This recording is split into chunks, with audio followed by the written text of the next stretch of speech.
What if everything you thought you knew about Atlantis was wrong?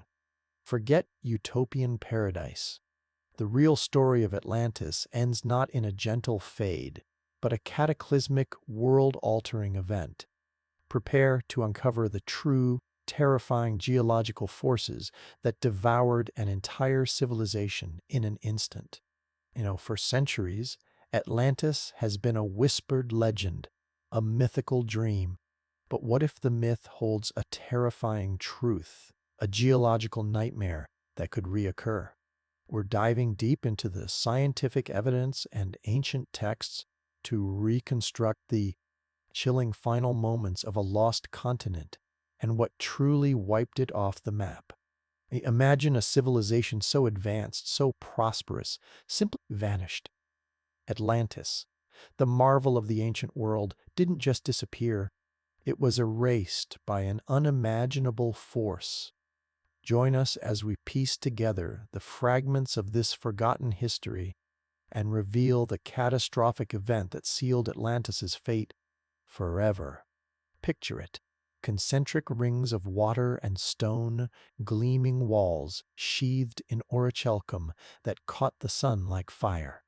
Bridges arching over canals, ships sliding through harbor gates, markets murmuring in a dozen tongues, priests tending sacred bulls beneath banners that snapped in the salt wind. A people sure of themselves, sure of their gods, sure of the future that would forever belong to them. That is the Atlantis we inherit from the imagination, beautiful, ordered, invincible, a paradise of ingenuity and moral purpose, a place where law and artistry dance together, where the sea itself seemed tamed into circles by human will. It is the perfect dream. And then with the terrible suddenness history reserves for the proud, the earth drew a breath and did not exhale. The sea darkened, the ground heaved, the dream fractured. The question that haunts us is simple, and it is merciless. How does a civilization that looks unstoppable become a footnote? To answer it, we return to the one voice that sets this legend in motion. Plato, in his dialogues Timaeus and Critias, written in the 4th century BCE, he tells of an island power beyond the Pillars of Heracles, beyond the narrow throat we now call Gibraltar, a wealthy, ordered empire that stretched its hand against the ancient Athenians and failed. And then, as if judged, Atlantis was swallowed by the sea in a single day and night of misfortune. Plato's story is a parable about hubris, as much as it is a tale about a place. He threads it with the moral arc of his philosophy, virtuous beginnings curdled by ambition, wealth turned to corruption, power to decay. He anchors it in the authority of Egyptian priests and the name of the lawgiver Solon, and he sets the date a staggering 9,000 years before his own time. Was it invented to teach a lesson, perhaps? Was it a memory refracted through centuries of telling, the truth distorted but not erased? Perhaps. Myths are seldom pure fiction. They're mirrors, and sometimes they reflect something real. So we look past the polished fantasy and into the bedrock, because there is another storyteller in this drama, one that cannot lie, the earth. Beneath the Mediterranean lies a restless engine, where the African plate dives under the Eurasian, stone buckles, magma rises, and the crust fractures. The Hellenic arc, curving from Greece down toward Crete and back toward Turkey, is a hinge of fire and water. Here volcanoes sleep lightly. Here earthquakes lunge without warning. Here the sea can learn to roar. Three forces shape the most terrifying ends a coast can know: earthquakes, volcanic eruptions, and tsunamis. Each is fearsome on its own. Together they write endings. An earthquake is the ground's sudden honesty. Two masses of rock catch, strain, and finally slip, releasing energy that races through stone like a bell's note through air. Buildings crumble, harbors split. The very map shifts. A volcanic eruption is the earth exhaling its deep fumes. Pressure builds beneath a magma chamber until rock shatters. Ash billows into the day, turning noon to midnight.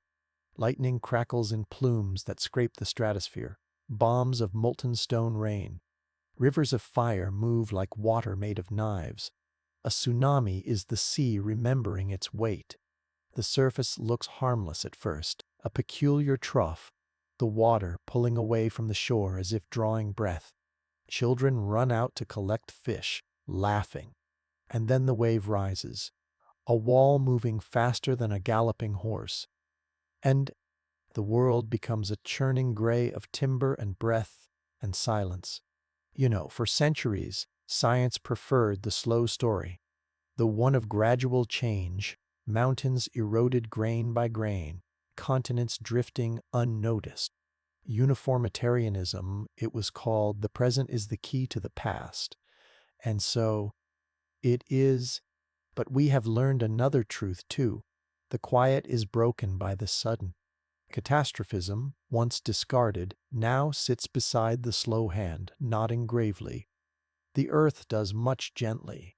Sometimes it does every. If Atlantis died, we ask the earth where we should look for its manner of death. We follow ash. We follow rumor. We follow a shout that echoes even now.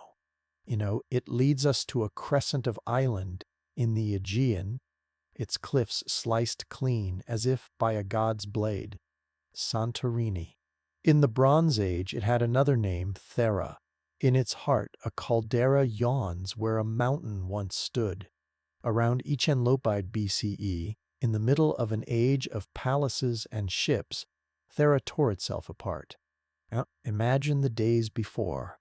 Low rumbles like distant thunder, then thudding quakes that tip jars and split plaster seams.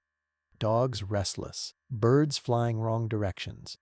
At Akrotiri, a town of frescoes and storerooms, the streets fill with people carrying baskets and children. Household gods, they lock the doors they will never open again. Then the mountain blows.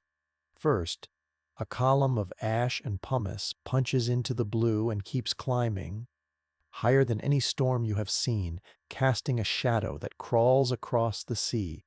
It snows stone, roofs buckle, the air tastes of acid and brimstone, lightning threads the black. Hours pass like years, and then comes the real ending. The magma chamber empties so fast, the mountain above loses its strength. The heart of Thera caves in. The sea rushes to fill the void.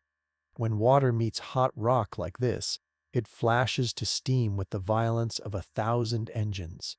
The island shudders. A pulse races outward in all directions. Ecotsunamis race toward Crete, toward the islands, toward any coast within reach. On northern Crete the sea withdraws, leaving ships tilted in the muck, anchors clanging like bells. People sprint for higher ground.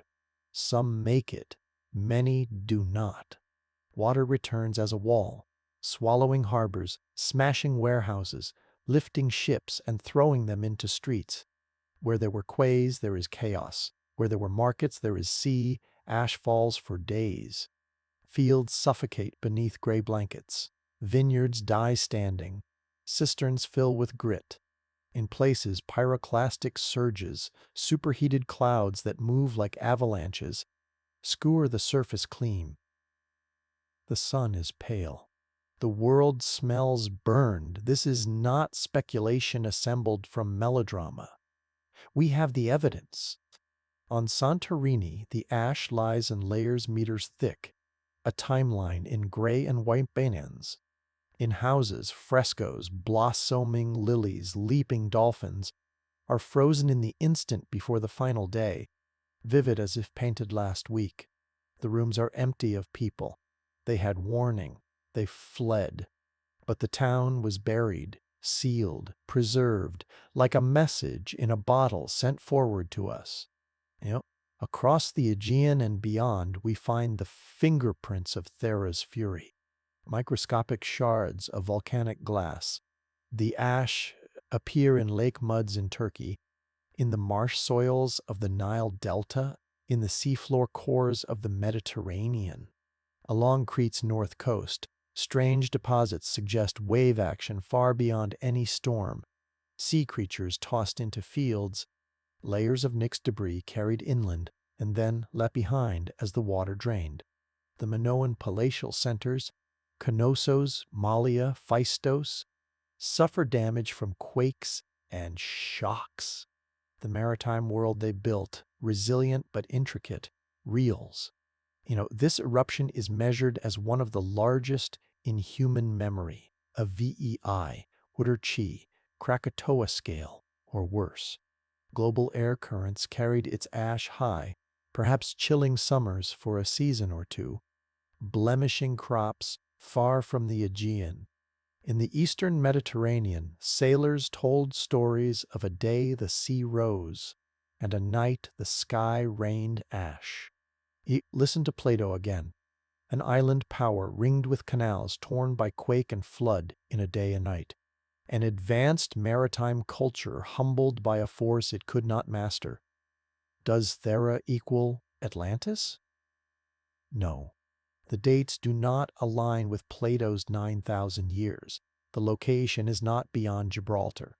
His story is a crafted philosophical myth, not a geologic report, and yet, some echoes are too loud to ignore. Santorini today is a ring around the absence of a mountain, a geometry like Plato's description of Atlantis's concentric rings. The Minoans, wealthy, sophisticated, sea-loving, felt the blow, and memory is a strange survivor. Stories travel. They change their names. An Aegean disaster can be reborn as an Atlantic morality tale, embroidered and relocated across centuries of mouths. The myth may not be the map, but it might be the weather. There is another layer to this. The earth provided the shock, but was there kindling already set? Plato's Atlantis begins virtuous and hardens into greed. The Atlanteans, he says, became enamored with power. Their harmony curdled. The gods turned away. When the wave came, they were already hollow. Take the Minoans, our most likely historical mirror. Before Thera blew, there were foreshocks. Earthquakes damaged the palaces. Storage jars shatter, frescoes crack, rebuilding drains resources, trade falters as ships seek safer harbors. There are hints of political instability, perhaps even conflict with upstart Mycenaeans on the mainland, who will, within a century, dominate the Aegean.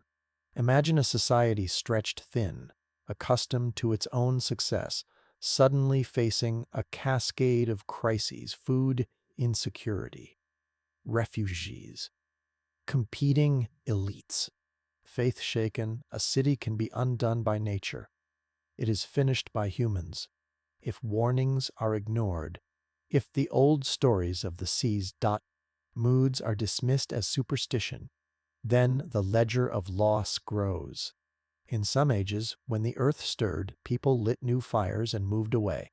In others, they dug their heels in and called it piety. Hubris is not a mythic trait. It is a human one. Were the Atlanteans in Plato's mind simply a cautionary tale about this very blindness? Perhaps. But if his allegory had a bone beneath its skin, it was that prosperity can become a lullaby. When the ground hums, comfort says it will pass. When the sea draws back, curiosity says, go see, go see.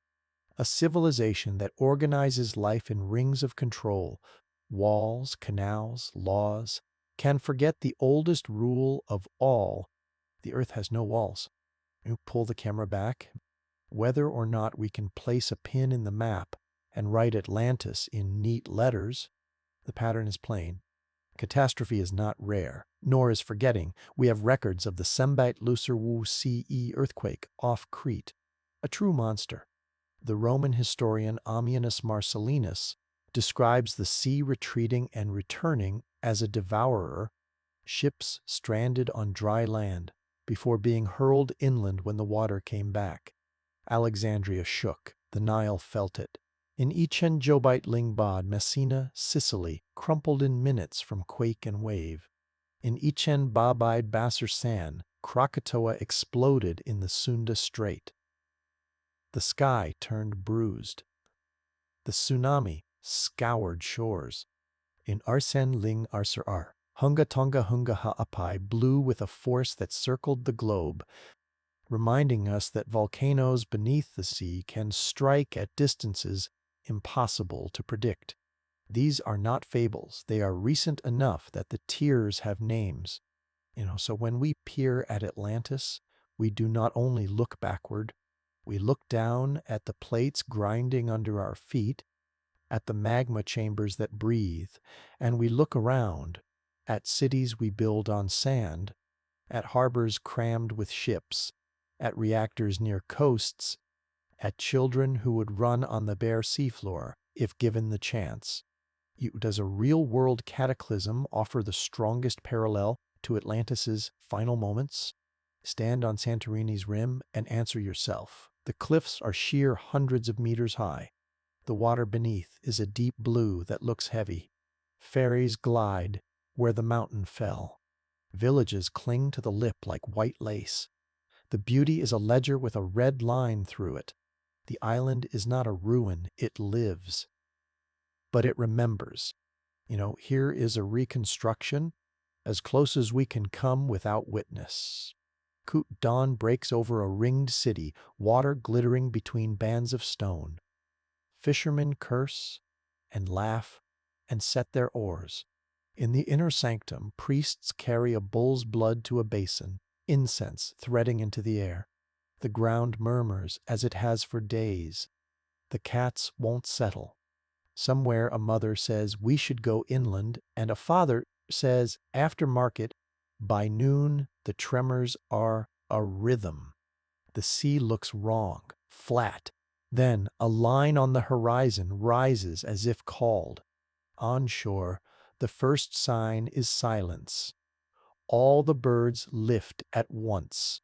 Then a hiss like rain on sand, but there is no rain. The harbor floor gleams with flopping fish. Children run, hands out, faces bright with wonder. The wave arrives without bounding. Just a slow, impossible climb. It does not curl, it simply continues. Ships become toys.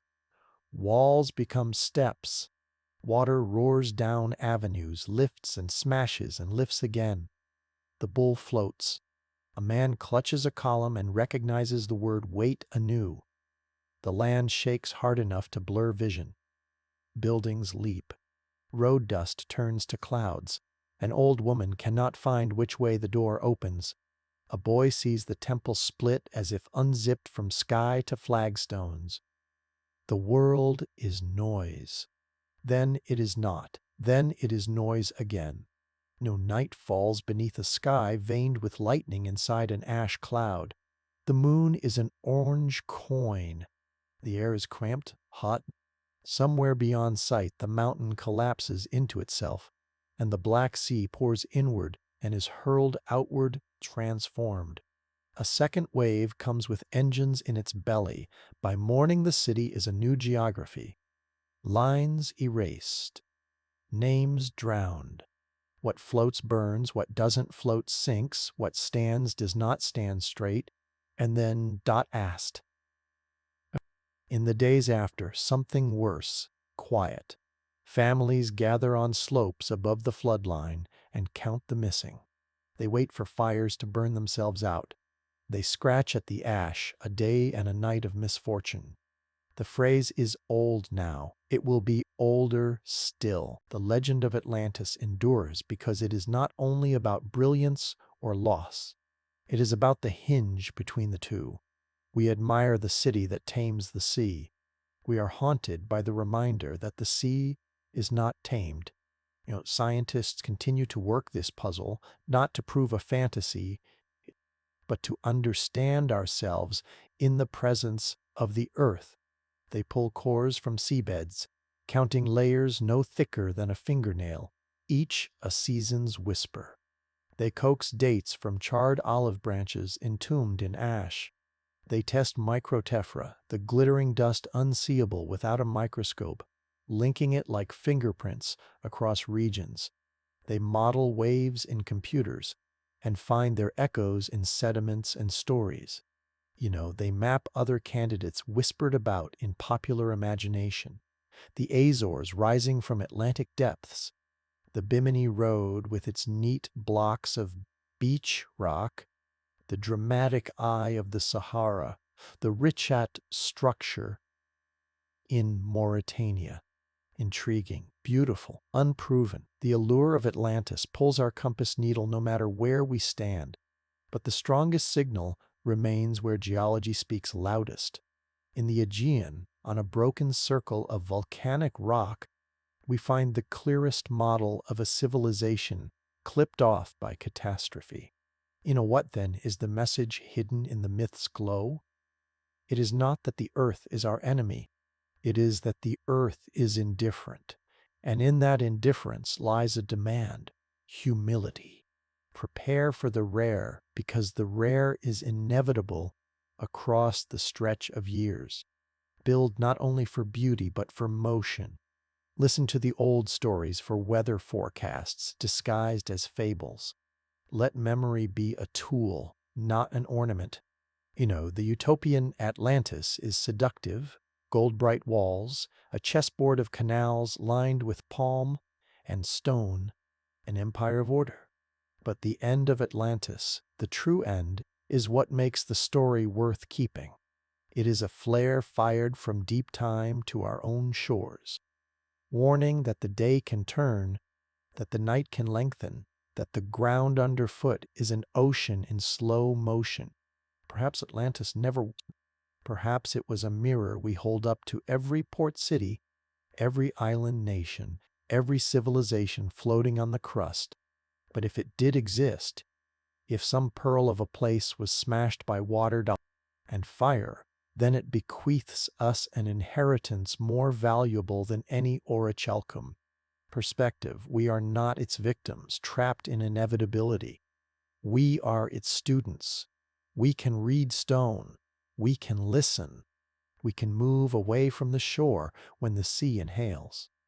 We can build warnings into the walls and humility into the plans. In the end, Atlantis is a question asked in a loud voice: how do we endure on a living planet? If the answer begins in fear, let it end in wisdom. If it begins in myth, let it end in measurement. Somewhere between the thunder and the whisper, between Plato's parable and Santorini's cliff, is a map of our future. Hold it, study it. And when the ground hums, when the sea draws its breath, remember the city that fell in a day and a night, and the people who watch the water wipe clean their circles of stone. Remember, and do not forget again.